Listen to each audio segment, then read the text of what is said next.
உத்திரிக்க ஸ்தலம் தூய்மை பெறுகிற நிலை என்பது தண்டனையான இடம் அல்ல, அது மீட்பின் இடம். அங்கே இருக்கிறவர்களும் இதை மகிழ்ச்சியோடு ஏற்றுக்கொள்கிறார்கள். நாம் தூய்மையை அடைய வேண்டும், நாம் தகுதியற்றவர்கள், எனவே விரைவிலே ஆண்டவரை காண வேண்டும்.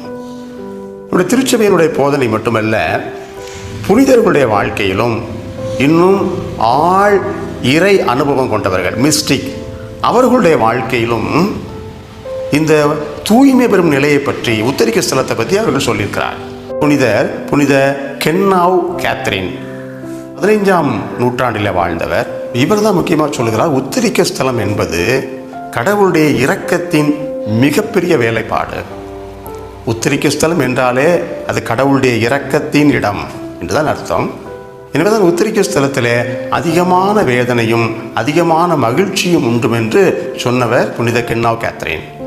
நாம் செய்ய வேண்டியது என்ன? இன்றைக்கு இறந்து போன யாரும் அறியாத ஆன்மாக்கள், யாரும் நினையாத ஆன்மாக்கள், நம்முடைய நண்பர்கள், உறவுகள் எல்லாம் உத்திரிக்க ஸ்தலத்தில் இருக்கும் என்று சொன்னால், இன்றைக்கு இந்த மாதத்தில் மட்டுமல்ல, ஆண்டு முழுவதும் நாம் செய்ய வேண்டியதென, நான் நினைத்தால் என் உள்ளத்தில் அன்பும் இரக்கமும் பரிவும் அவர்கள் மேல் இருக்கும் என்று சொன்னால், ஆயிரக்கணக்கான ஆன்மாக்களுக்கு நான் விடுதலை கொடுக்க முடியும்.